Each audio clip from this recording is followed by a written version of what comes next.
Chad's here as well. Tracy Jolson. All right, so I was thinking that we would start off. First of all, I want to give thanks for being here and for having the ability to discuss these beautiful lectures and share the knowledge of the Pathwork Guide and the Path of Self-Facing with everyone. And I wanted to start with these spiritual laws cards, which I was just discussing. They're done by four Pathwork helpers in Brazil, and each one is about one of the spiritual laws. Chad, if you could read the card Sure. and come closer. Okay. Okay, so closer. I'm the law of karma. Individual karma is the accumulation slower. Individual karma is the accumulation of unresolved issues, situations based on a limited understanding of reality that have been experienced throughout several lifetimes. As long as karma has not been fully integrated, its root will still remain in the depths of the soul. It is also certainly present in the images you carry in this lifetime. Both people and groups hold karma. Every soul is given the chance to work out their issues and conflicts. Discomfort must be experienced in order to bring awareness to this problem. Should this not be so, people would not pay attention to the inner and outer imbalances. Ultimately, negativity and evil can reach extreme manifestations in order for you to get to the point of wanting to change. Thus, of doing the necessary work to overcome this state of being and to develop collective awareness. Like life is the greatest teacher, it acts on the eternity level. It acts on the eternity level. Karma is the effect of what the soul has created. I'm the law of karma. Did everyone hear that okay? Did everyone hear that all right? Very accurately. All right. Who would like to read the next card? Me to read it since I'm Juan? closer? Yeah. Okay. Let's see. Let's look at this card here. Yeah, look at it. These are cards, spiritual laws cards from the Brazilian Pathwork. I usually get inspirations, and one of the inspirations that I got lately was these thoughts just come to me, and it comes life, love, and truth are synonymous and are infinite. And it's like and the spiritual development has no end. It has no end. I was like, wow, really? Is that how it is? But anyway, so the title of this card, ironically enough, the purpose of life is to grow continuously. Right? Isn't that something? And he goes, growth implies the courage to enter the void, to allow the development and maturization of a new movement or the integration of a previously separated aspect. When in unity, there is consciousness and trust in the potentiality of the self and of life. In the dualistic plane, growth is permeated by fear and insecurities, which can generate the exact opposite. Stagnation is an attempt to avoid painful experiences and greater responsibilities. You must accept and feel the pain of growing up. Overcome childish bargains, enter your unconscious, and find out where your growth process has been interrupted. Your inner child awaits for you, for your love and care to develop, to feel safe, to let go of wanting his or her egotistical demands to be met by the outer reality. As your immature self is received, held, and develops, you transcend duality and become responsible for your growth. This allowed you to be who you truly are. I am the law of growth. This is the card. Now, can you see the card okay? Okay, so this is, I am the law of living in truth. Truth is a constant movement of self-renovation. It flows calmly, imposes nothing, and allows you to connect to the universal powers. Every opening towards truth releases more spiritual energy, leading you into being who you truly are. You have to invest in truth, even if it seems humiliating to accept your own limitations, to descend from your defensive superiority and be like everybody else. The first step towards love is to face what lives in you. That is how you contribute to building trust in the integrity of people and the world. Nurturing the highest level of self-revelation is key to the continuous process of purification and transformation in your path. You activate your divine nature in every honest step you take. I am the law of living in truth. Can I just read that one thing? Sure. The first step towards love is to face what lives in you. That is how you contribute to building trust in the integrity of people and the world. Amen to that. I really That's like, beautiful. yeah, that's It's like, right on. Life manifestation reflects dualistic illusion. First two paragraphs, kind of the guide always introduces things. He says, the expression finding of the real self has been used so much that it has lost some of its meaning. What is the meaning of that phrase, finding the real self? He says, when you find your true self, you inevitably find the true meaning of life. You begin to understand life in an entirely new way. Therefore, you also begin to comprehend the outer life and death manifestation. When this is understood, nothing can frighten and faze you. So, when you comprehend, the guide says, the outer life and death manifestation, nothing can frighten or faze you. I mean, that's a tall order, right? I'm not sure if it's possible to be that way while we're incarnated. But I think that we've all had moments when we've kind of felt that there is no death or we're not worried, concerned. And truly, if you're not worried about life and death, then you're not fazed or fearful. I think that's a fair statement. And of course, needless to say, as they say, everyone dies lots of little deaths, right? I mean, the famous phrase, the coward dies 1,000 times, the brave man only dies once. Who said that? Pete Hegseth, maybe, but I mean, but that is the truth. The ego believes that everything is life or death. Your girlfriend calls you and says, "I'm not going to dinner with you tonight." All of a sudden, you're gonna. It's devastating. Uh, the boss calls you into the office. All of a sudden, uh-oh, this is it. It's devastating, right? But when you comprehend the outer manifestations, when you understand, as the guide says, the outer life and death manifestation, then nothing can frighten or faze you. So that's certainly something to aspire to. Yeah. And how do you get to that point? Well, he says in the second paragraph, this cannot be done in an abstract, general, or philosophical way. It can only happen in an ultra-personal way, in a direct approach to yourself and your subjective reactions. So, as we all know, generalizations and platitudes don't work. And you have to have the courage to reveal what really is truly in your heart, what's really going on. That's what the pathwork is about. That's why I like to call it the pathwork of self-facing. I wrote a little article today for Medium.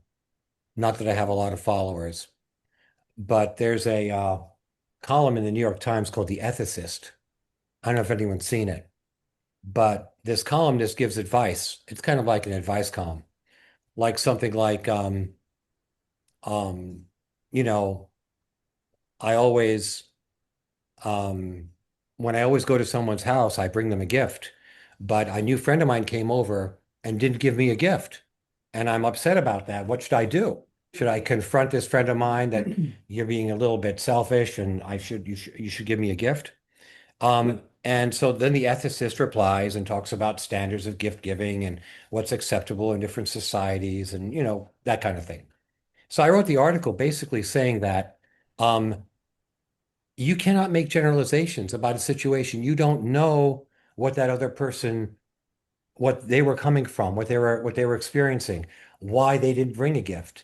And to come kind of have a kind of ethical framework for something doesn't address the specifics of any situation.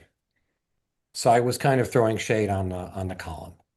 Anyway, but I think when the guide says this can only happen in an ultra-personal way, in a direct approach to yourself and your subjective reactions, I'm talking about the specifics that we have to bring to our path of self-facing. You cannot generalize or compare yourself to another person, right? I mean, what would somebody else do? No, it's about you.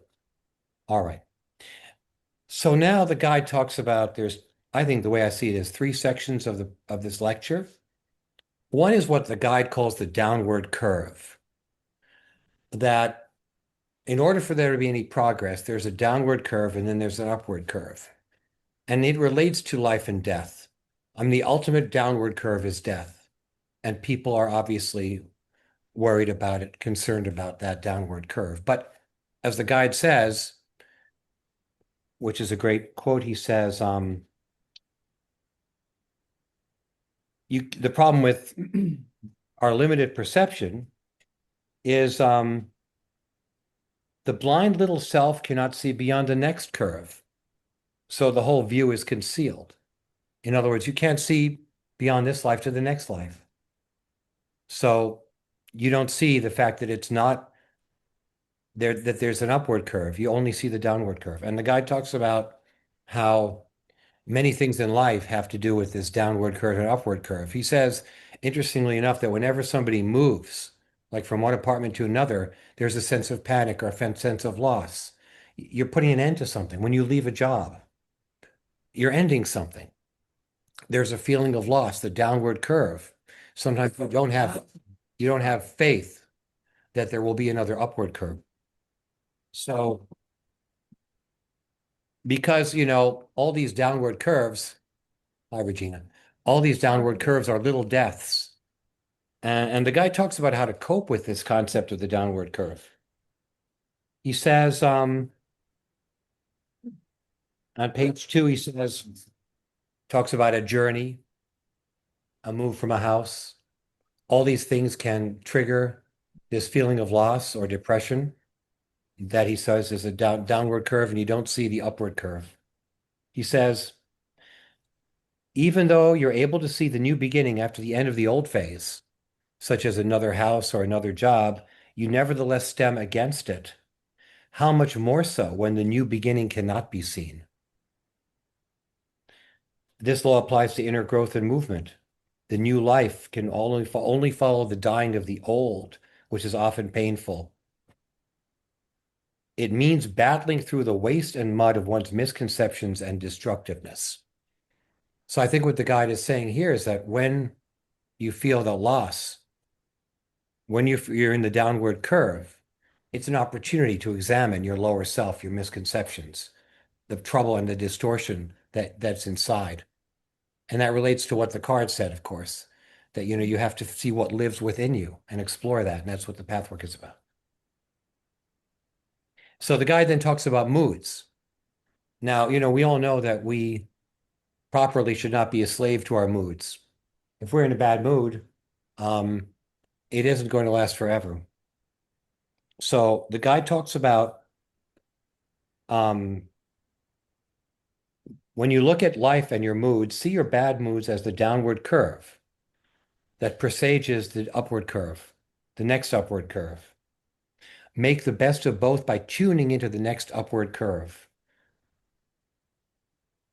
Then you will not stem against the downward curve and thus delay the coming through into the upper movement of your spiritual breathing and growing. You will embrace it by fully accepting it, by fully being in it and with it.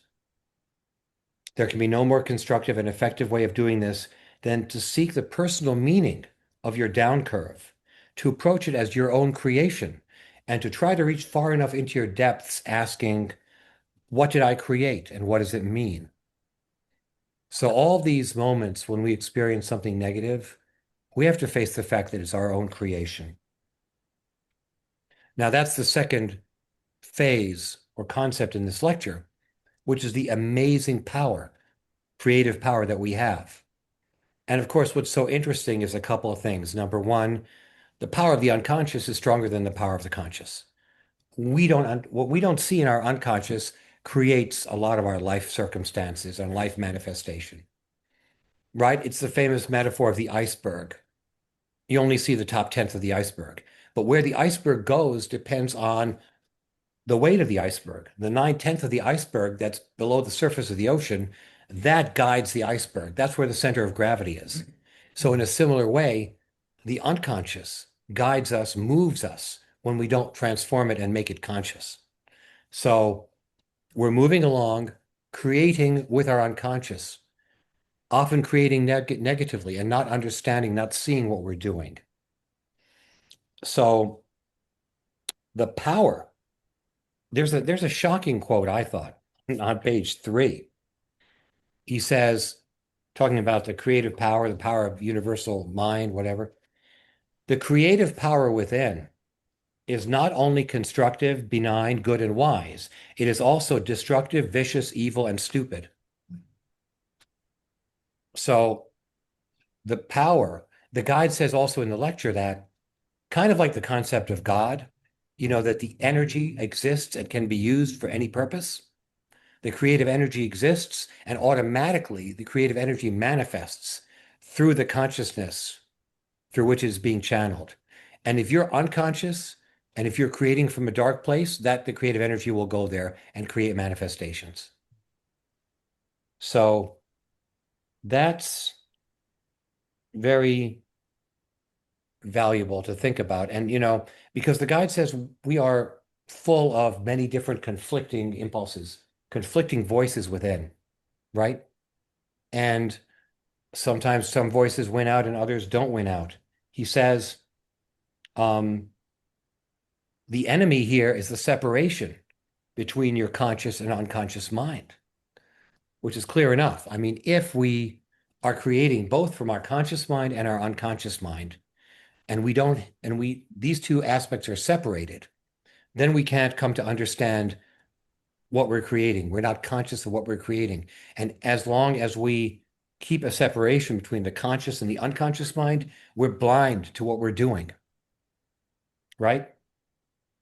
The guide says, as I kind of mentioned before, quote, the power works eternally, neutrally, and unquestioningly according to the entity's consciousness and direction.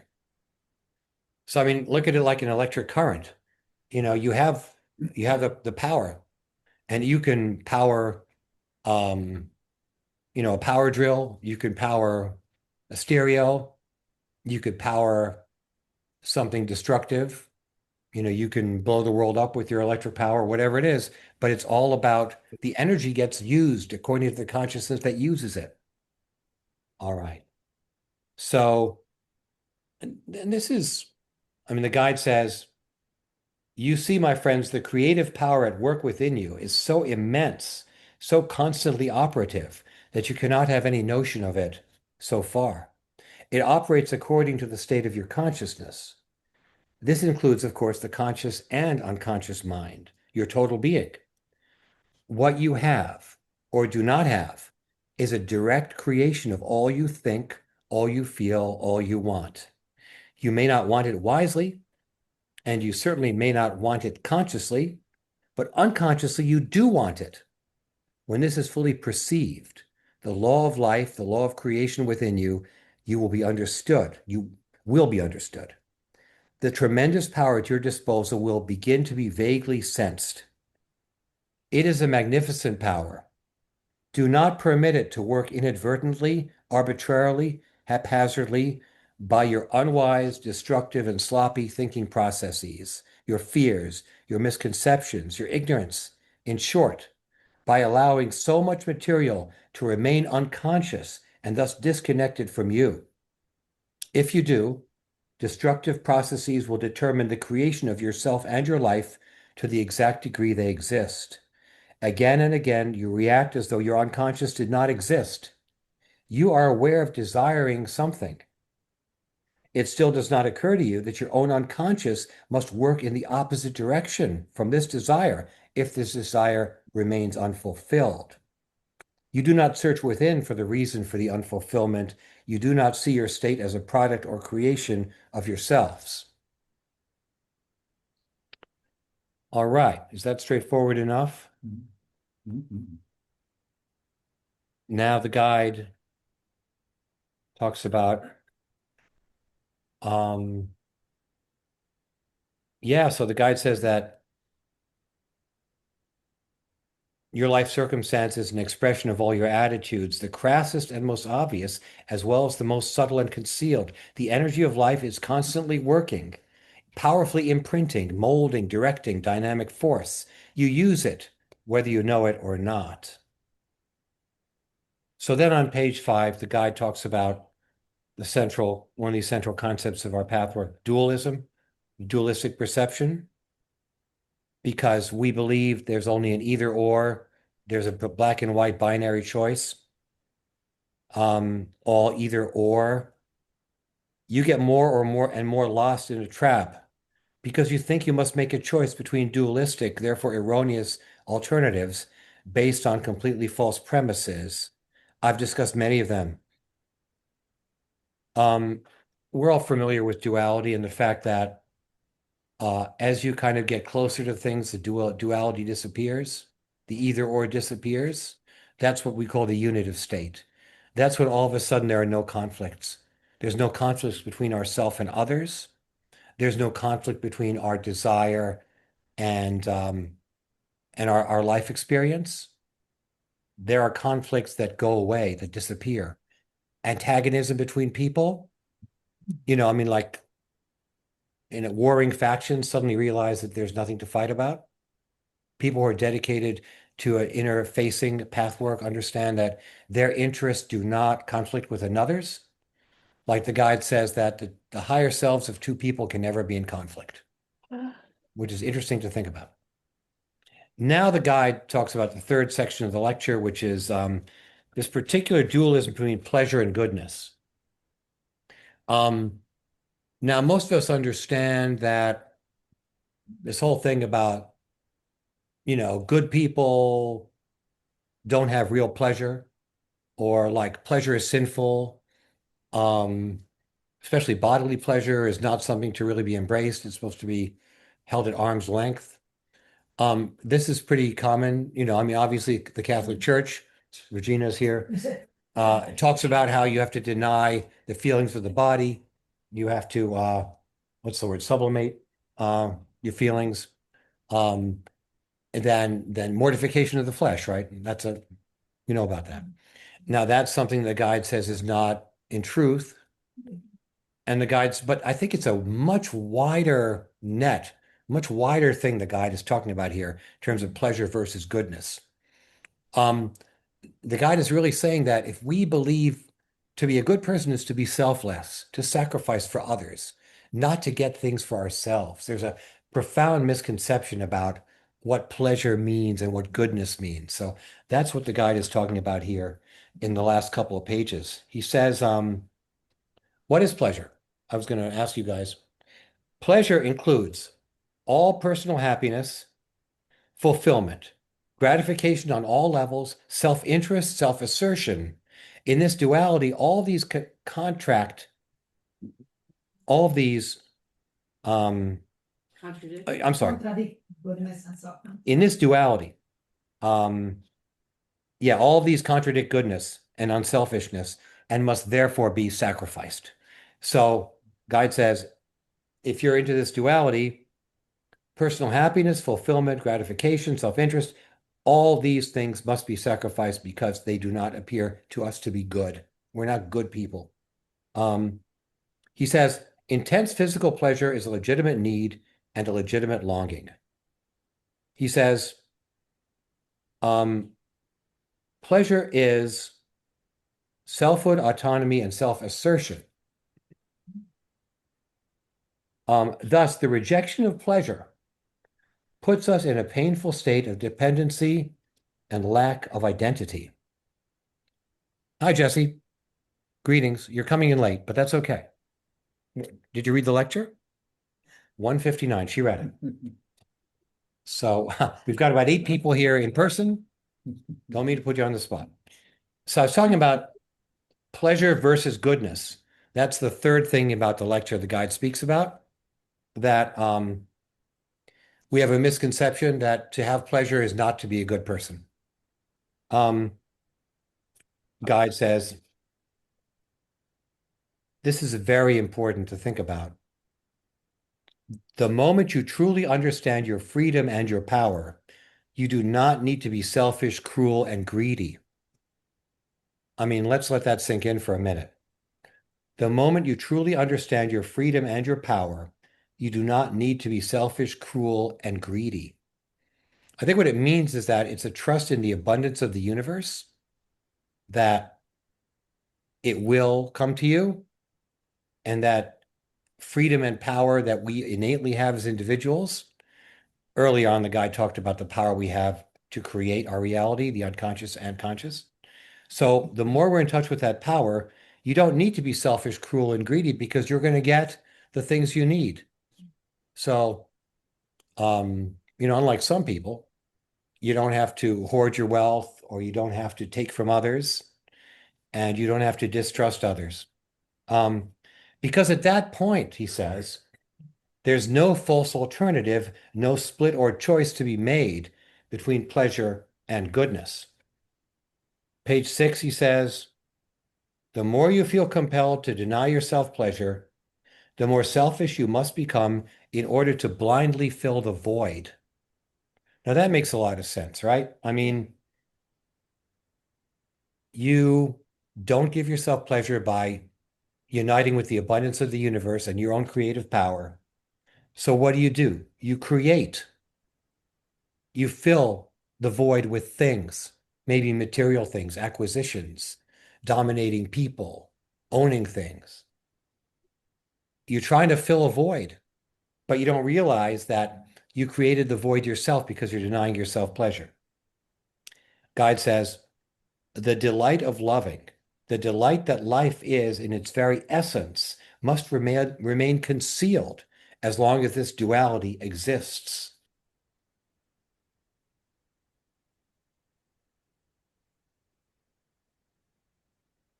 He says, when you come to the point where you deeply experience the original unity of life in this respect, you discover the tremendous truth that there is no such choice to be made. Then you can reach for every possible delight, pleasure, fulfillment, gratification, ecstasy, and be at the same time a totally generous, giving, self-surrendering person. In fact, self-surrender and giving are not only not depriving, as one fears when one lives in duality, they are enriching. You may already accept this in theory, but when the emotional awakening comes, it is world-shaking. It is as though you have shed the burden of unnecessary shackles and discovered the great freedom of the world, of growing, being, reaching out and experiencing life. Then nothing stands in the way any longer of growing and continuing to grow in strength and integrity, in love and wisdom, in power to create, in awareness of things as they really are, in the ability to experience pleasure supreme. Then at the end of the lecture, the guide about, kind of recaps the discussion about the creative power of the individual and talks about groups. Large bodies of people whose combined creative substance forms one unit can also accomplish such a change. So he's talking about the power, the creative power of a community to create change in the world. He says,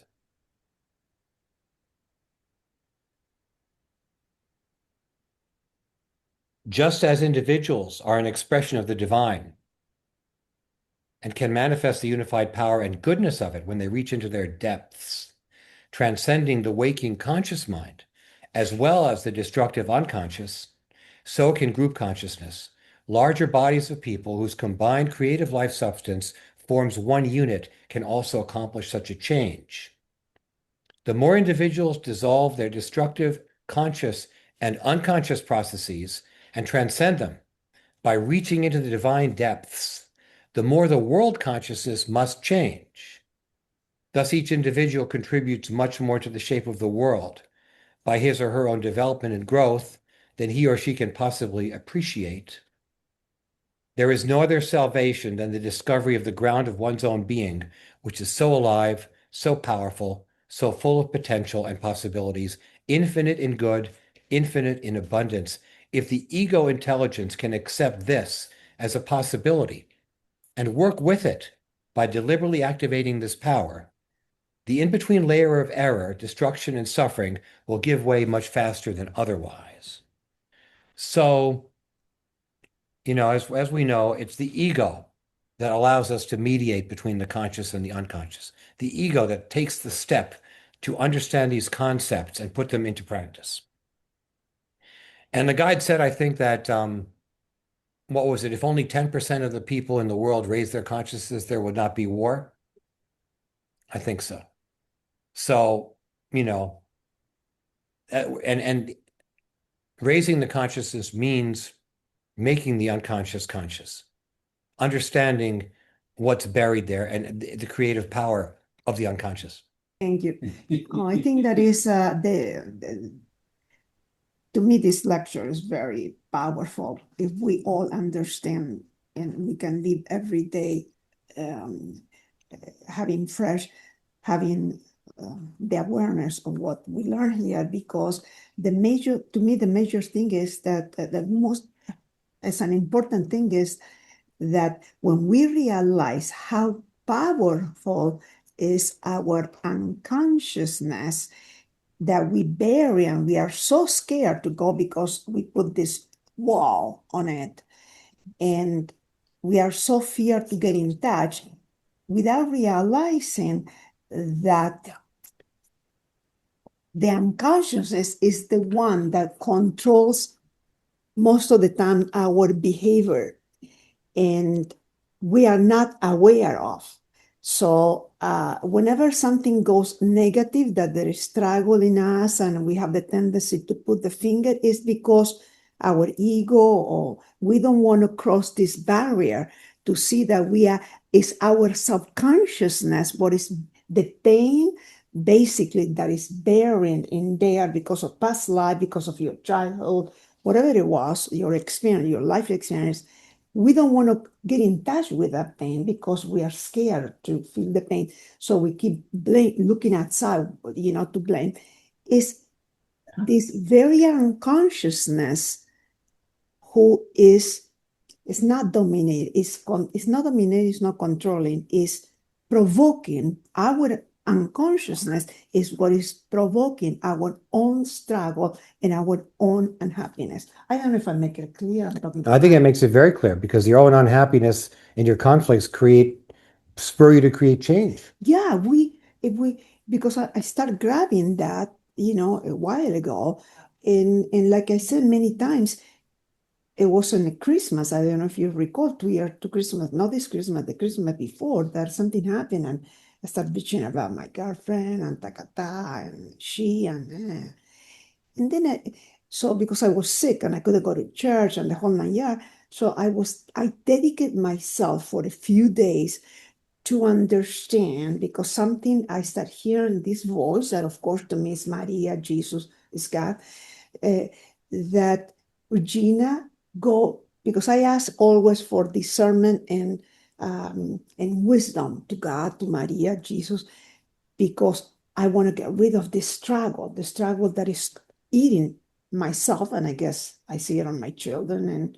it's the problem that I think humanity have, that no matter how much we have, how hot is our boyfriend, how many cars we have, there is a struggle that sometimes we don't know what the hell it is, and it's the barrier that the subconscious is created. Not understanding the creative power, what's going on in our life, because the unconscious is creating it. Yeah. Fear, because there is basically the pain that our experience and whatever is buried there, and we don't want to cross that. Correct. We don't have the courage. That's why the guide often says, we can't do it ourselves. We can't do it alone. We need. I want to be a nice girl and Catholic girl, and you want to not be selfish and give everybody, but you don't love yourself because of the major thing that I said, that you don't work on yourself to love yourself, because as long as this barrier is there and you are creating your own unhappiness and you are denying that you are creating your own unhappiness because you don't want to go deep there Yeah, to feel the you're right. pain and to go through, and you are blaming and there's a, then you are not loving yourself. That is, you are not allowing yourself Yeah. the joy that God wants us to have. Absolutely. Do Of you course. so Yeah. so then you start, like me, a good Catholic. I want to give myself to my sister, and I'm there to help everybody.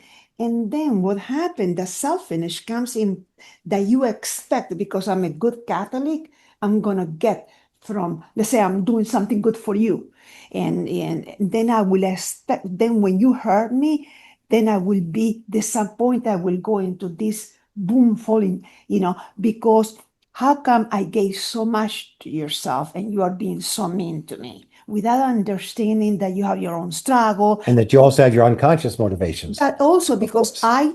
I don't love myself. But once that you break this line and you start loving yourself and understanding how you own create your destructiveness, then you start giving it from another place, that is from light, because you love yourself. So then when you start giving yourself, you don't expect, then when you say something wrong that is demeaning or whatever, I get a little, but then I understand your struggle, because I understand that that is coming from your unconsciousness that you are not going through. I don't know. It makes it. No, you make a lot of sense.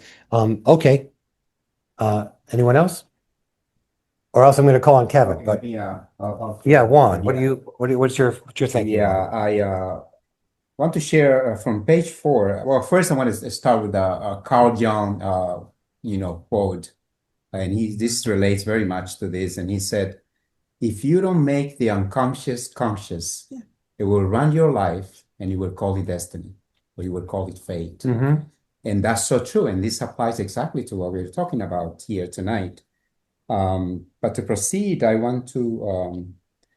So on page 4 here, I want to go with what is it? The 1, 2, 3, 4, 5. It's like the 6th paragraph, I think. But the guy says, the unconscious mind you express is in your daily living. Yeah, is in your daily living, is separated from the vast whole, the universal mind, only by an illusory belief that you are separate. I read that again. The conscious mind you express in your daily living is separated from the vast whole, the universal mind, only by an illusory belief that you are separate. You do not possess an aspect of this universal mind. And this is when I want to make the point. You do not possess an aspect of this universal mind. You are not even separated you are not even a separated part of it. You are it. Mhm. Imagine? That's powerful, That's right? powerful. Yeah. So we are it. It's not like, oh, I'm a part of this, that. No. We are, I mean, even in the Bible somewhere it says, Yeah. you are God's, right? We are all in one. So we are God, but we're not the God. I mean, there is a superior power above us, but we are that in this universe, in this plane. We have that power. That's what the Bible said. Well, I said. think that the guide says you are, that when it says in the Bible that God created us in his own image, yes, I think what he says, the guide says, is that we are like God in that we are creative beings. That's what that means. Being created in God's image means we have created as creators, like God is a creator. Right. Yeah, we are we can creators. co-create with That's the what that universal means. power that- Hey, Marion, that is within us. we're joined by Pathwork helper Marion Lewis. Marion, what's up? All right, friends. So, Kevin, would you like to weigh in on this lecture? I always put you on this. Sure, you like putting me on the spot. It's all good, Alan. Hi, everyone. I love what both Regina and Juan said. I mean, these ideas tie together the application of it very strongly to me. As I was reading today's lecture, I guess one of the things that resonated the most was early on. It was really discussing the purpose, the positive life giving purpose of the downward side of things, or any even the unconscious side of things, which could be considered contributing to the downward portion of this breathing motion of life. And yeah, I mean, I relate to it personally in my own history through a Bible quote for Romans, inside of Romans, which is that all things work for the good for those who love God and are called according to his purpose. So, how I see that is, whether or not things appear downward or not, whether or not they align to what my ideals might be for any given scenario, um, I have faith, or I can know by having God's purpose in mind, that even these are giving way to motions of the breath of life, in a sense, right? The movement. So that struck me rather strongly. I think the final words as well for the lecture, before the guide moves to the questions that you read, Alan, about each individual contributing more to the shape of the world just by his or her own development and growth than you could possibly appreciate. That's really rather powerful as well to me. So both of those items, I feel, kind of bookend many times my daily reviews, because, the state of the world today, that certainly can provide enough stress for oneself. And as well, I guess just generally the ups and downs of daily existence. Thank you, Kevin.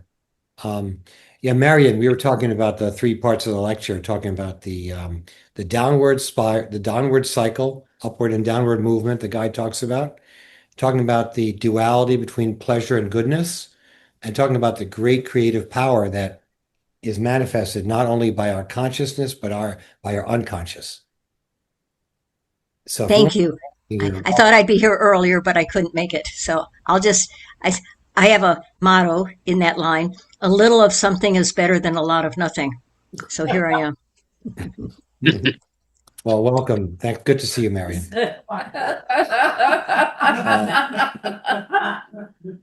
Tracy, any thoughts? Yeah, Barbara. Well, I don't know why, but okay. So the statement you made about there can be, what was it exactly? No conflict if two people The two higher selves, the two people cannot be in conflict. cannot be in conflict. I find that really, really hard. And because of what I observe of people, and in myself, that so I don't know if there's more to elaborate on that, or the possibility that maybe not every, maybe what if one person's in their higher self, but the other person isn't, Well, what I'm saying is, if I could yeah. try to explain it to the best of my ability. What's going on is that well, both people, in other words, the higher self of everyone exists at all times. It may be covered up. You may not see it. It may be out to lunch, but it exists, and it still guides what goes on with the personality. In other words, let's say I have a terrible fight with my ex-wife, and we're completely at odds about one thing or another. And then realize later on that the fight was good for both of us for various reasons. We learned something from the conflict. The idea that the higher selves of two people cannot be in conflict, I think, is easiest seen as a Gandhian statement. In other words, that when he prosecuted that may be the wrong word, he brought forward his campaign against the British by nonviolence. There was a salt tax. They wouldn't pay the salt tax that the British were levying on the Indians. And even the British would would punish the Indian people.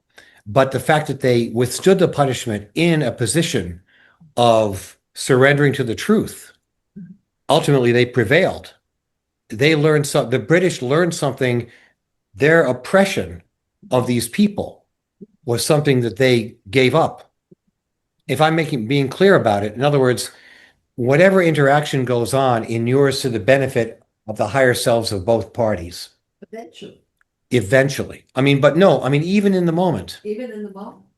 I think that's true, because the way to see it is that, first of all, we're only here because a part of us, a divine spark, wants to incarnate and grow and manifest our potentials here on Earth. So we are here because of a higher self motivation that we have. We are carrying with us the lower self. Whether we recognize it or not. Whether we recognize it or not, that's right. So just the fact that we're incarnating here means that the higher self is making that decision to come here and then to try to work through what exists within us. So nothing happens that is not divinely inspired or allowed. I guess I'll say that. In other words, whatever the circumstance we find ourselves in, the higher self wants us to be there. And then we have to do the hard work of figuring out where our unconscious motivations are, where our evil parts of ourselves are, where our mask is, our idealized self-image, all those things, and try to come to terms with those things. But wherever we are, it's because we're meant to be there. The higher self wants us to be there. Does that make sense? I understand that is I way I understand Why? that is maybe I have a misunderstanding of it, but the way we know that a higher self, in the guy in many lecture he explains the higher self is love, is peace, and all these beautiful it is all these beautiful harmonious qualities. So if you are in a higher self and I am, there's not going to be any conflicts because we are on this plane of love and harmony and beauty, right? So there's not going to be any friction against, because you are there and I'm here, so we in union. It seems simple that way. I'm looking at it like There's some friction. You are going to be so tuned in the love with, let's put it, with God, with life, whatever you're going to be so tuned into that the friction is going to disappear we're talking about entities. I think that if you have people that are spiritually realized, for lack of a better word, right, exactly, and they come forward in a group and they try to do something together, it's going to be very harmonious. Right. Like you're going to build a building together. Can you imagine two gurus? And the higher self plumbers will hook up the plumbing, and the higher self electricians will hook up the electrical, and the carpenters will do their thing, and you'll have a beautiful house. Everybody will work together. That's obviously how the United Nations was supposed to work. Ideally, where everyone works together and for the common good. But the guide is saying that this concept is a lot more deeper than that, which is that if there are two people who have diametrically opposed views, and both seem reasonable, there is an underlying agreement, in any case, between those people. In other words, a conflict. Do you want to say something about this, Teresa? Yeah, come on, Teresa. Just as we're talking, Right. yeah. Just as we're talking about it now, and I've thought about this in the past because with my helper one time, a couple of years ago, she quoted this and said, your higher selves are always going to be you're going to be in a place where the higher self of you, the entity, and the higher self of the person that you're in conflict with have made an agreement to work on whatever this conflict is that you have. So you are made up of your higher self and your lower self and your masked self. So when Barbara's saying, how can that be? Two people are fighting. How can their higher selves be have made this agreement to be in this fight. So, you know, it goes back to suffering is necessary until it's not. You know, like the way I think of it, and as we're talking, my thinking is kind of, you know, developing. I'm not quite sure how to phrase it, but I think like if your higher self is your observer self, who's not, you know, your higher self is not a material thing. It's like, you know, this kind of like it's your spiritual, your highest spiritual part of your entity. And it's with you, and you don't always know it's there because you're not, you know, they talk about the split, the inner split between your higher self and your lower self. You may not even know your higher self. And your lower self is doing stuff that's unconscious, but the higher self is always there. And like I think of it too as energies, like it may bring your lower self to attract an energy that looks like you know, like the law of attraction, where two negative energies are attracted to each other, with the idea that if you mirror yourself, you know, it will show you and reveal, you know, the error of your ways or whatever. But the higher self is there kind of like coordinating it. or Right. I something. think that makes a great deal of sense. Does everybody understand what Teresa's talking about? Yes. I mean, this is a very good way of putting it, I think, that there's a collaboration Yes. between the higher selves of two entities to create kind of a laboratory in which transformation can happen. Bringing to you the experiences that you need Bringing the experience you need to go forward. will you to grow. Yeah. So even though it's maybe a downward trend, Yeah, I was gonna say, it's very it much could like be that going idea up of. to your negative. Mhm. It's still in the with the idea of growth. Yes. Even though it feels like we're not growing, we're regressing, we're growing, right? Because it's part of that movement that moves us. Right, so the idea is to make it conscious. Right. Right, to make it exactly. Also, Yeah. I say something. Alan, Yes. I'll throw my thought in. Yeah, go You ahead, know, Stephen. I'm a pretty simple guy, and I like to think in very simple ways. And I just spent 2 months in Florida. And if you want to be simple, spend a couple of months in Florida, and you're very simple. And I find, you know, where I am in Florida is idyllic. It's really nice. It's quiet. People are nice. People treat me well. I have a nice car. And then sometimes I wonder, like, why am I so freaking miserable? I'm feeling good. Things are good. But yet I'm really miserable. And I'm thinking, like, what's going on? And I think life itself is probably the best teacher. But one has to be very aware of life.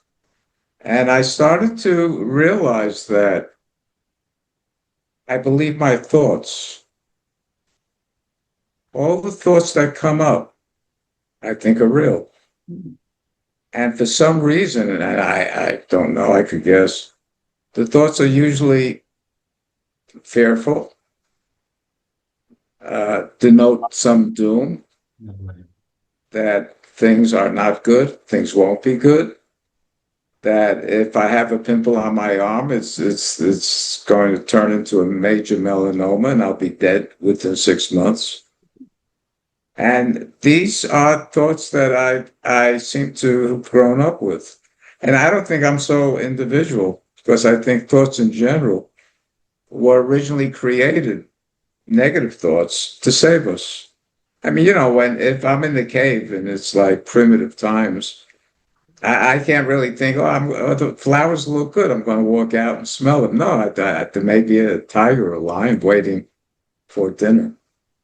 So I understand that. And it's very difficult, though, for me to change, because I'm basically lazy.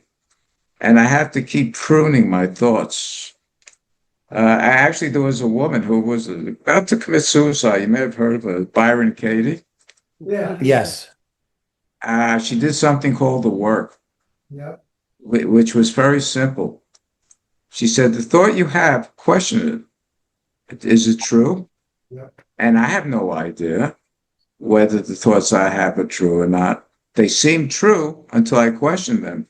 And then she said, the second step is, are you sure they're true? Are you really sure? And I'm thinking, I have no freaking idea whether they're true or not. But yet I'm entertaining the thought as if it's true. And that is influencing my life Hmm. and influencing how I live my life. And it's quite amazing, actually, for me, but it really takes a lot of awareness of what's happening and courage to a large degree, because if I have something and I think it's going to turn into something that's going to kill me, I have to run to the doctor.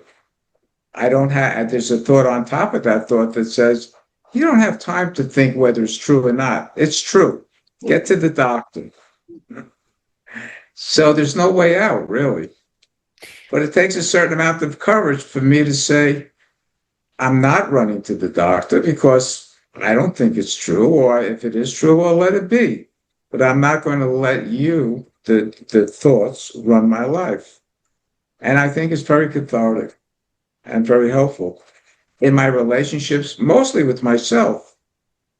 So I don't know how all that fits into Pathwork number whatever. I think it fits in But well. thank you. But I assume it must be fit in some way. Everything fits in one way or the other. The jigsaw puzzle is a big thing. But for me, it really is quite simple, but it's not easy. It really is simple, but it's not easy. It takes awareness and it takes a certain degree of courage. Amen.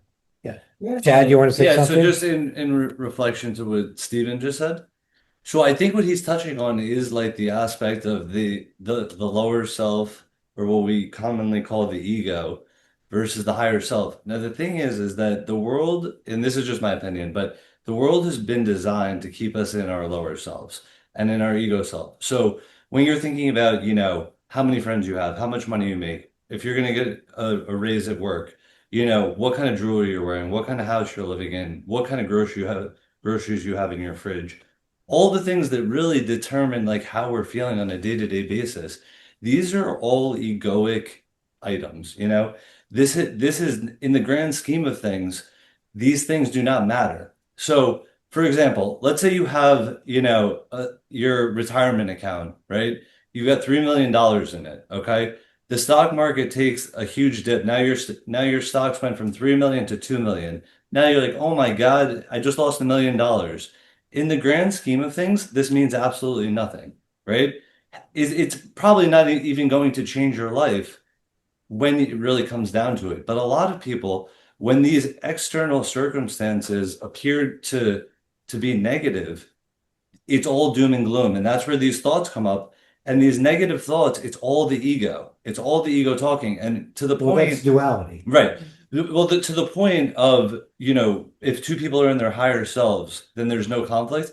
But the point is that I'm making is that 99% of the time we're not in our higher selves. No. It's not if two people are in their higher selves, there's no conflict. What is it? It's the two people's higher selves can never be in conflict. That's what I'm saying. Yeah. In other words, I'm- I could be beating the shit out of you. Yeah. And there's something about my higher self and your higher self that's agreeing and is with it Yeah. in both things. You need to learn the experience of being beaten the shit out of. I need to learn the regret or the remorse, what it's like to beat you up. I mean, that to me is Right? in line with everything happens for your highest good. What I'm Yeah, saying exactly. is that if we're in our highest selves, like if you and I are in our higher selves, we literally can't have a fight. So the analogy that I was thinking of in regards to that is like, look at a Buddhist monastery, right? You don't see the monks fighting. Why is that? Because the monks are in their higher selves. Okay. So unless you're unless you're a monk, a mystic, a healer, a shaman, you're probably not in your higher self. So most of us are not living in our higher I selves. don't know about that, Chad. You think you're in your higher self on a day-to-day basis? I think that, we would say, I think we would say sometimes that, that the people, look, I went to a school that was run by an order of nuns. Yeah. And the nuns didn't fight. At least I didn't see them fighting. But that didn't mean that they were necessarily in their higher selves. Well, I'm not saying nuns. Well, you're saying Buddhist monks. I'm saying monks because look at the history of the Catholic Church, right? Look at all the conflict. I mean, not to But get into that. haven't you seen a video of like Buddhist monks beating up other people, like in Rangoon or No. wherever it is? Haven't you seen shit like that? I've seen them train martial arts. I've never They're what? Right, they're not in their higher self when they're doing that. So go ahead. Wait. Saying that the majority, I mean, certainly all of us in this room Yeah. spend a lot of time in our higher self. I mean, if I really look at my, Okay, come on. if I really look at my day, most of the time I'm in my higher self. Not all the time. I slip out every day, multiple times, but I don't stay unless something is really, I don't stay into the lower vibrational state. I'm just thinking about like the energetic vibrational state. But we're path workers and we've been working on this, some of us for decades. I think what Chad meant was the majority of people that are And path I'm workers also, that aren't. I'm also not saying that we're not in our higher selves at all. I'm saying that society as a whole, the majority Yes. of people are in their egoic state Right. most of The the guy, time. the guy. Yes. The point of the Yes. Pathwork is we're trying to be in Yeah. our higher selves Yes. all the time. But I think all of us would admit that we're not in our higher selves all the time. No. Maybe some of the Oh, time. for sure. Yeah. Right, For and sure. that's the whole goal of the Pathwork. Well, For Right. sure. Well, it's Is the to- goal is to make the unconscious Yeah, conscious. yeah. And to Before I started the pathwork, I spent most of my time not in my higher self, not necessarily in a lower self or a mean, but I wasn't very often in my quote higher. Now, most of the day, I am in my higher self. So because I've been doing pathwork for 2 decades. Well, you see what Stephen's talking about here, what you're talking about, Stephen, is basically the day-to-day destructiveness, the day-to-day fears, what we would call the images, right? These are things that recur over and over again. I'm worried about this, or I'm in this particular pattern, or this is going on. Those are the images that come from misconceptions. So our job is to do the daily review so we see what patterns going on over and over again. Hey, my goodness, look at this. I for 3 times in the last 2 months, I've thought that a spot here is melanoma, but it isn't. So what's the conception? That I'm having a good time and I'm going out into the sunshine. I don't deserve the fun in the sun, so I have to kill myself. I mean, something like that. A misconception about what creates a particular preoccupation. Those are the images. And Stephen, your analogy about the caveman is so true because I come at this from a more of a scientific point of view. So the function of the primitive brain is almost exclusively to keep us alive. So you're not looking at the beautiful clouds or the flowers or whatever. It's meaningless. Right. It is designed to keep the caveman alive. So it has to be looking for danger. Around the corner is there a neighboring tribe coming to, is there a rattlesnake? Is there a lion? That is the function. That is the function of the primitive brain, was to keep the entity alive for survival. Now we're suddenly being sort of, asked to transcend the very function of the primitive brain, and to not, so to not to harbor the negative thoughts. But we're really being asked to rewire the very That's function right. of the brain, Which is very this difficult. is not an easy task. And that's why, as you said, it's a lot of work. When I first started the pathwork, and I was in my observer self, thanks to Marion's advice, which is the first, the first step to transformation is observation.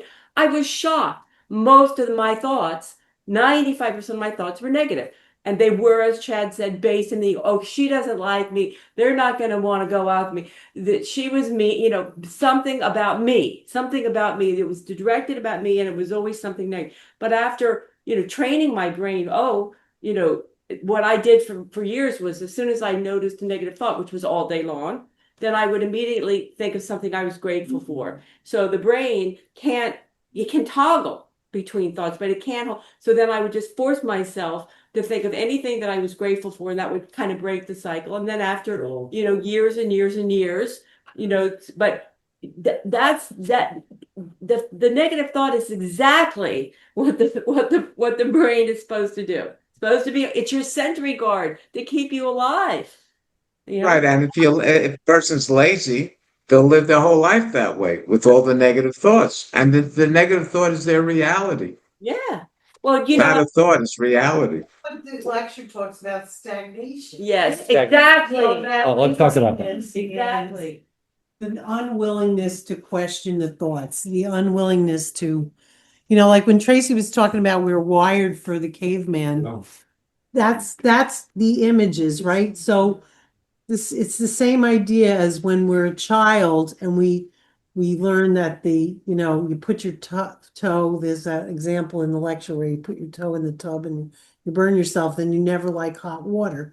Or like these images get created when we're children, and so then you come up with the idea that you never want to take a bath, so you never challenge the thoughts that come from the experience. And the other thing was that I was thinking was related was like something that like for me, a lot of the neediness is because if they don't love me, I won't survive. So of course that's true when you're a child. Like if your parents don't love you and they abandon you, you might die. But you get to a point where you're self-sufficient and that's not true anymore. So it's like the caveman.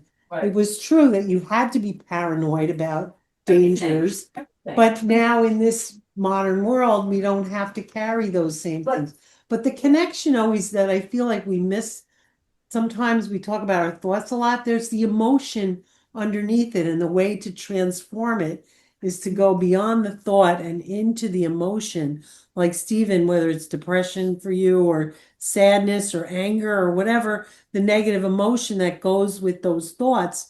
If you go into that emotion, that's the way to transform it. Right. And let us not forget that it's a privilege to be here in this situation where we can actually change the primitive brain. If you're in Gaza or Lebanon or the Ukraine right now, you're still functioning in the primitive brain. And you better watch out for the bombs coming. You better listen for the sirens so that you can get down into, you don't have the privilege that we have.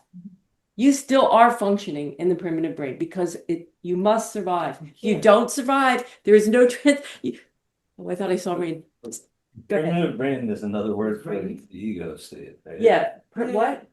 Primitive brain. Well, Sort of. Sort of. Not exactly, not exactly. What's the difference? See, you've got to make the distinction between, ego has there's two aspects of the ego, at least. There is what the guide calls the little ego, which is pettiness, which is your self-centeredness, which is basically the child consciousness that I want it all for myself, and anything you get, I'm not getting. Right. Yeah. Right? That's the ego, the little ego, which is sort of akin to the lower self, which is, the guide once said that excessive occupation with the self is the root of all evil. So then the ego, though, is the constructive part of us that runs our lives, that makes it possible for us to get on the work, get on the subway. We look at our bank account. We're the kind of the rational level where we're operating in the world. But aren't both of those rooted in survival? Yeah. Well, I think they're Yeah. certainly rooted in survival. That makes sense. So They are. that's my contention. Is Yeah. that because the difference Well, that's the ego between function survival- explaining, right? Yeah. Yeah. If it doesn't keep you alive, there is No, because that's the work to thing. be. The Don't try higher for me self, work to be higher done. self is not concerned with survival because the higher self is not worried about that. Well, the higher self, right? The higher self. That's what That's I'm a saying. very interesting point. That's what I'm The saying. higher self is not Between the concerned higher with self and survival. ego. But we're Ego here on the is- planet Earth. Yeah, of course. So, But that's the whole point is in order to transcend to the next level and to reach the higher self, you have to let go of the earthly desires and the earthly instinct for survival. well, Because no, wait a second. No, go ahead, Barbara. Not what I heard tonight. Because what really, and maybe this is just me, what I really loved focusing on was the duality between goodness and pleasure. And that pleasure is being assertive. Pleasure is being being those aspects of, asserting yourself in the world, being thoughtful and doing things and being alive. And so that I think that that's an aspect. It's not necessarily higher self can contain that, So, but one other thing that I just wanted to say that I got from the lecture, I love the part talking about divine energy having stupidity. And that I think for me, and I think that maybe also relates, Stephen, to what you're talking about in terms of, your negative thoughts, that, this is our divine creativity.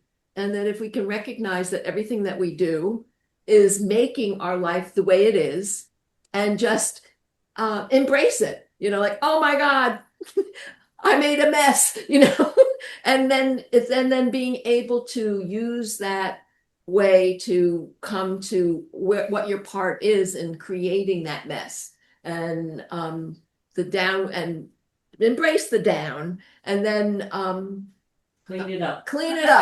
and then Yeah. and then make way for the up. Very well said. Very well said, Barbara.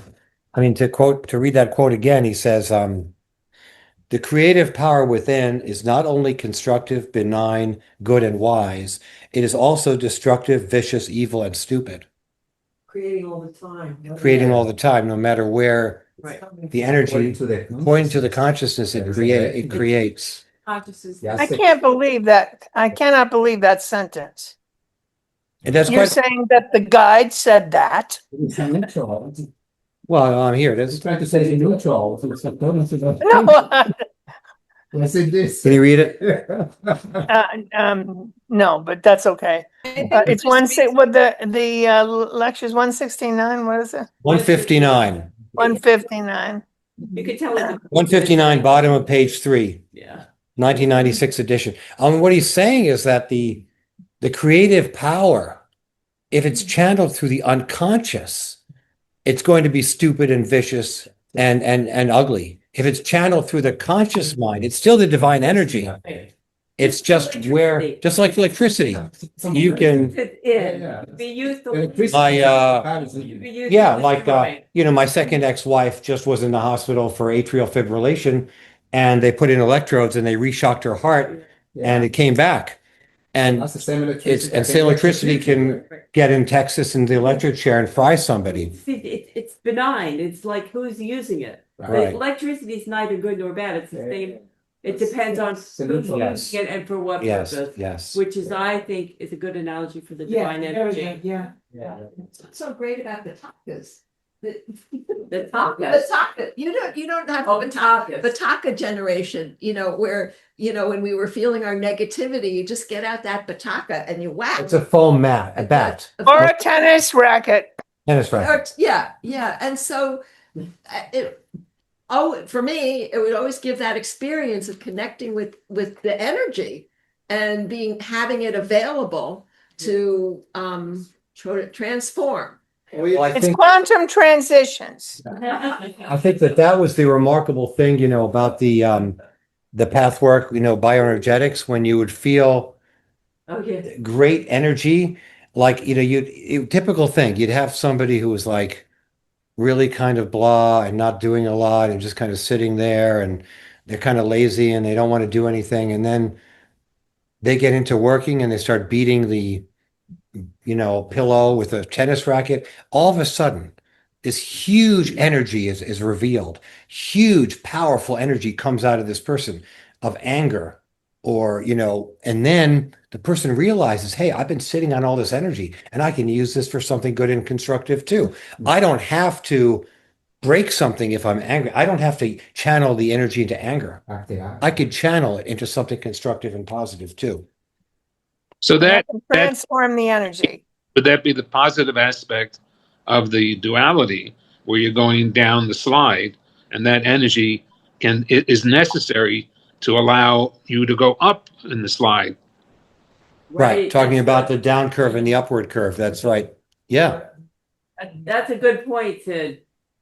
That's right, yeah. So we've got time for people to give a little more insights into the lecture, and then also if people want to share something, I could then have a portion that we don't record. If people want to ask for help for any particular issue or problem they're facing, I'm not talking about advice. I'm talking about to give good energy to that person or that particular request or prayer. We could do that too. The force. You want to take time for the meditation too. And we're going to have a 15-minute meditation too. Oh, wow. I thought this was over at 8 o'clock. 8:30. The aspect in the beginning about fearing death, but if we don't have any fear, can you elaborate on that? I can talk about what the guide tying said into what I'm trying to talk about in the very beginning of the lecture. He said that Self doesn't fear death. he says that self-knowledge basically vanquishes the fear of death. He says, the expression finding of the real self has been used so much that it has lost some of its meaning. It is necessary to deeply contemplate the meaning of this word. When you find your true self, you inevitably find the true meaning of life. You begin to understand life in an entirely new way. Therefore, you begin also to comprehend the outer life and death manifestation. When this is understood, nothing can frighten and faze you. You can only understand this when you perceive and experience the inner life processes and the laws of life emotionally. This, in turn, cannot be done in an abstract, general, or philosophical way. It can only happen in an ultra-personal way, in a direct approach to yourself and your subjective reactions. That's what he's saying. Yeah, so I'm still trying to wrap my head around all that because it's a bit complex, but I think it's tying into what I'm getting at, which I could be mistaken, but I think that, the higher self is not bound by these negative thoughts that we have, that I believe the negative thoughts are often subconsciously tied to elements of survival, right? So like you have a breakup, right? This is tied to an aspect of survival because in the past, if you were shunned from your village, you might die. Duality, right? either or. Right. Right. Or like if you get fired from your job, now you don't have a way to make money. This is triggering the survival instinct. It's certainly what Stephen was saying. If he sees a spot on his arm, he Yeah, thinks that's what he's I'm got melanoma. Right. That's survival. It's triggering the survival. For sure. Sure. Which is triggering the lower aspect. The ego wants to surrender. Yeah. No, because the we ego have is to exactly surrender and allow the ego to die. So if we're identified with that part of ourselves, We're not going to let it die. we're not going to let it die because we think that that's all we are. There's a certain level of us that believes that that's who we are. Yes. What does the Pathwork talk about the ego death? Well, yeah, I mean, the ego, Pathwork says the ego gets transcended. Right. Merges. Merging. No, but the aspect of where if the ego feels like it's being attacked, it equates that with death. Yes. It can't Well, distinguish between. Look, I mean, Chad, this is duality. You put your finger on it. Yeah. The ego's challenge is thinks it's death. That's the world of duality. Wait, can you explain this concept of duality to me one more time? Sorry, because I am struggling to understand it. All right, duality is either or. In other words, it's a light switch. Either it's on or it's off. Okay. Anything that threatens the ego threatens it with death. Okay. You can only have total bliss and happiness, like you're in nirvana or Valhalla, whatever it is, with whatever there is there, or you're in hell. One or the other. It cannot. These two opposites exist, and life is always either everything or nothing. And that's why we react so strongly to so many things which are trivial, right? But is the duality the ego versus the higher self or no? Well, no, I wouldn't say that. Duality is the reality of the world. Duality is, this is a world of duality. Down, left and right. Right. This is a manifestation of duality. This particular. Just switch gears for a second. So on page 4, Yeah, go ahead, Joel. there's a sentence that says, "A path such as this primarily aims at the realization of this truth, the understanding of this fact of life, and the elimination of the separating wall between the conscious and unconscious mind. That's the purpose of the pathway, to eliminate the wall between the conscious self and the unconscious self." So my question is, how do we do that? Okay, let me just recap that and read what you just read. I couldn't hear that online. I couldn't hear it. What paragraph is that? It's right, the third paragraph. On Third paragraph? Just one sentence. That's the word, baby. Yeah. Oh, yeah. Okay, I see. Yes. Okay. What It's top of page 3. That's the process. Do we know? Does Kevin know? Yeah. All right. Come on, guys, calm down. Nobody can hear us. as they used to say in the union, one meeting. All right. The energy of life is a constantly working, powerfully imprinting, molding, directing, dynamic force. You use it, whether you know it or not. Each thought, each desire, each hidden fear, each shrinking away from experience is using it. A path such as this primarily aims at the realization of this truth, the understanding of this fact of life, and the elimination of the separating wall between the unconscious and the conscious mind. You must not imagine that the conscious and unconscious are two different minds. They're one and the same. They only appear as different when the unconscious part is first discovered. It appears then to be a creature completely unconnected from conscious aims and desires. Only little by little, when these two parts of the individual unite, does it become obvious that they have been one all along and were split asunder artificially. One part was then forgotten, its existence denied. All right, so the pathwork is about when things that happen in your life that you don't understand. It's about understanding those things. It's about rejecting the idea that it's happening from the outside, that other people are doing it to you, that life is doing it to you, the world is doing it. It is about understanding how you created those things that you don't understand. Like the divine energy being stupid. Like the divine energy being stupid. That's a good comment. Yeah, that makes sense. That's how you say it. That's how you. Does that answer your question, Just Joel? you bring it to this. How about we turn it to the group that are there? I know my answer. I have an answer. I can talk to that, but I'd rather hear from. Okay, what do you think, my friend? Now, pose your question again, if you don't mind. How do we make the unconscious mind conscious? How do we make the unconscious mind conscious? Okay. You know, Kevin? Friends? Annie? No. Well, I think the way I would say that the way you do it is it's like being a detective. You know, there are clues. Bullshit happens and you're saying, what the fuck was that? It's like, what was that? And it's like, how did I create that? How did I manifest that? I mean, even things that are obscure. And Eva used to say, when you don't understand something in your life, consider that it was a dream. In other words, interpret it as if it were a dream. And then you might find a meaning. I think I have the answer for what it's worth. My goodness. I'm ready. I don't know what you guys think about this, but I was like trying to think of what the answer is, and what came to me is honest self-reflection.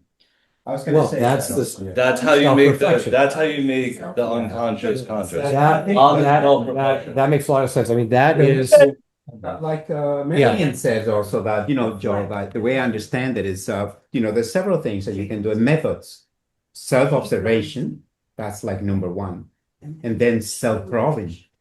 Probing? Self-probing, yeah. probing. Yeah, Well, like sure. I asking mean, such we have, questions, asking like, wait a minute, why was I feeling so anger, or why this feeling of depression when there was no obvious reason for it, So you start questioning and probing into these feelings. see, these are the tools that we have. The why have to, this is my experience. The why the last why have to be when you finally feel, I got it, and you're gonna feel That here in peace, your chest a peace that is incredible. that So you're gonna harmony, get the hint. that joy. And this is God. My That's right. religion says God is so generous with us. God loves us so much that if we really ask, He will give it to us. Yeah. But it requires honesty, Yeah. my experience, Self-honesty, time and perseverance and trust that I know that if I work hard, and why, and the answer is this, and then why, and the answer is this and why. That requires honesty and a willing to go so deep and kind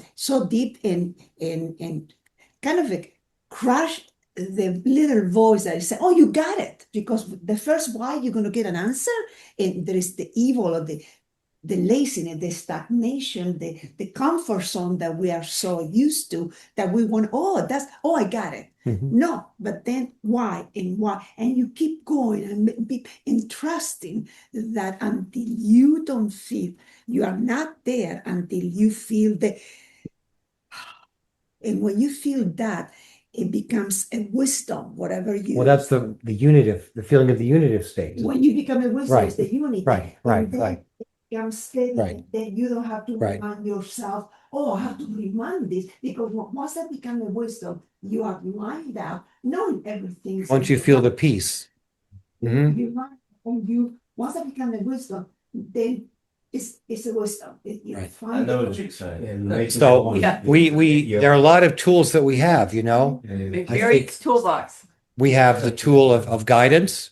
We have the tool of asking for guidance, asking for help, asking whatever spiritual guides, and our asking Jesus for help, asking for help. We have the tool of the daily review, which is to note the things on a daily basis that make us upset or cause disharmony, and then look into those recollections for patterns where we see we do the same thing over and over again. We have the tool of the Pathwork relationship, which is like a Pathwork helper, somebody who helps us understand where we're coming from.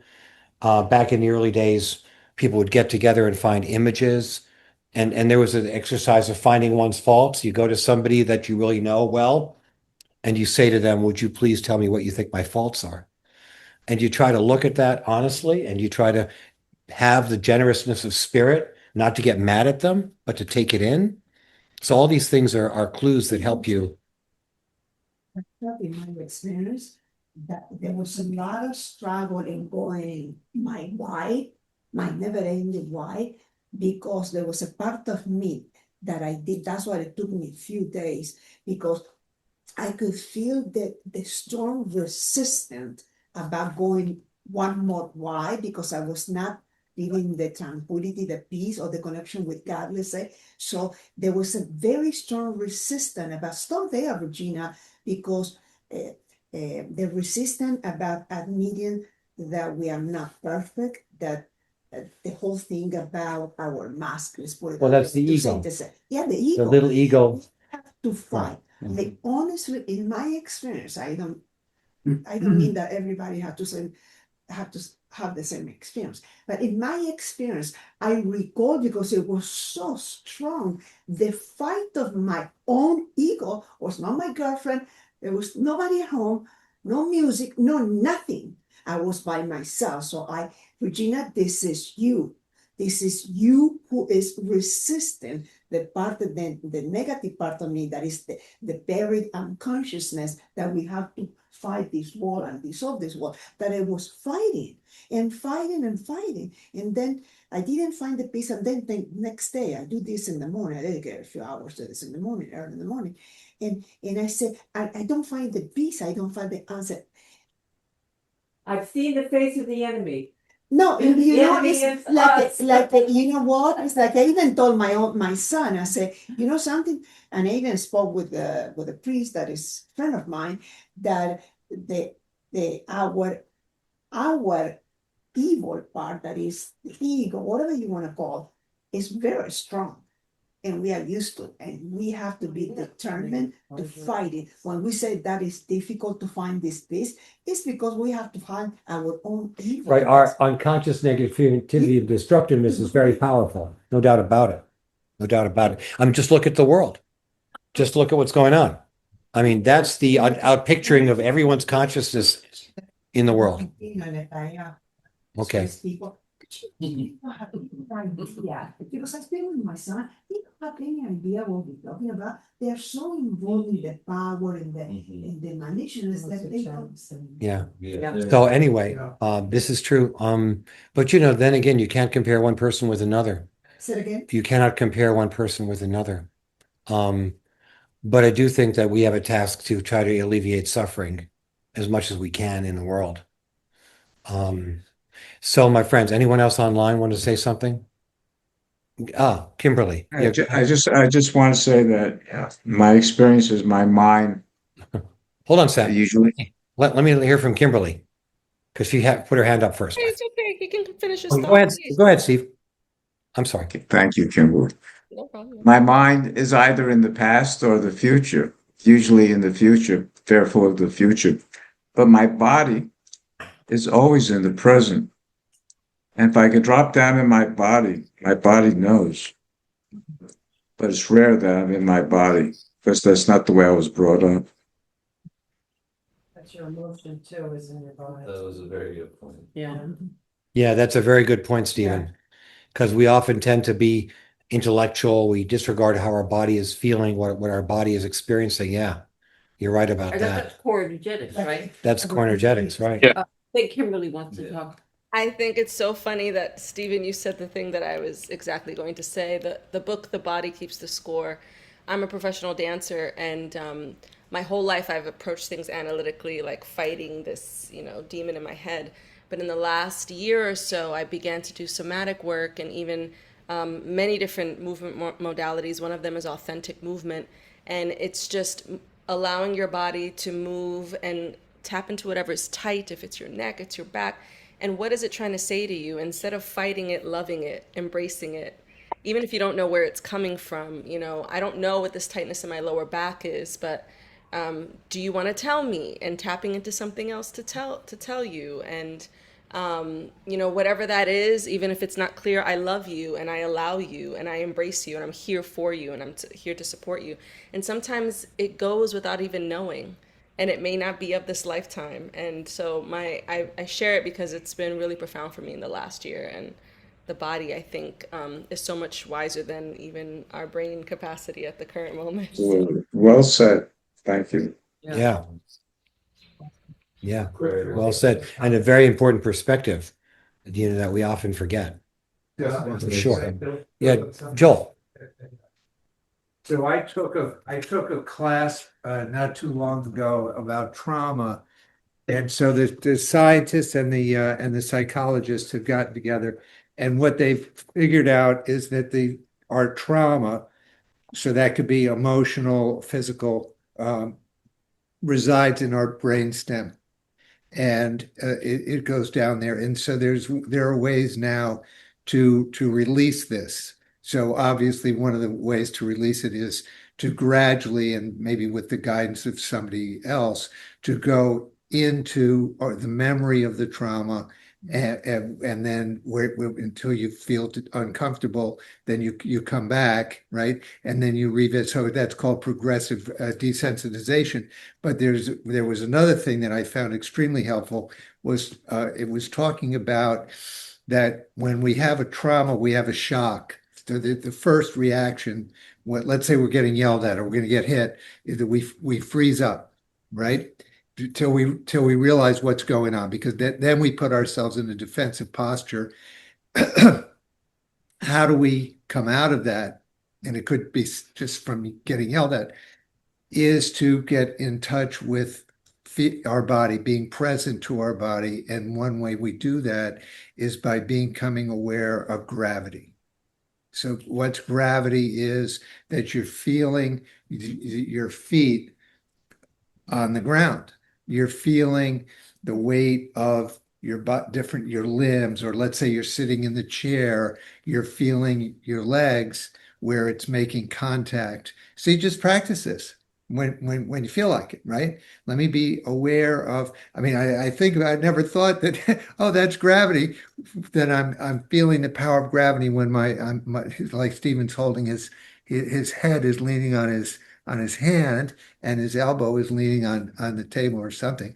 And so that's gravity that's making that possible, right? And so you just become aware of the presence of gravity, and then we come back into our body, and just by doing that, it helps to transform this trauma that exists in our body. Thank you. Thank you very much, Yeah, Joel. so that helps. Thank you. That's helped me a lot. So, my friends, are we ready for a meditation? We need a candle. Good. I'll get a candle. There's one birdie in the kitchen. We need a candle. He does all that trauma. We can heal my broken thumb. Oh my goodness, Annie, sorry about that. Hopefully it will repair itself within due course, right? Yeah. I had to bring a guitar to another room. It's where I was teaching, and I just bumped my shoe and then flipped forward. Like, wow, it took two people to pick me up. Oh my goodness. Well, I'm getting fat, so I'm sorry. so am I. Purchasing. Oh, but thank you. Okay, we're gonna have a 15-minute meditation. I'll read a quick paragraph from the lecture.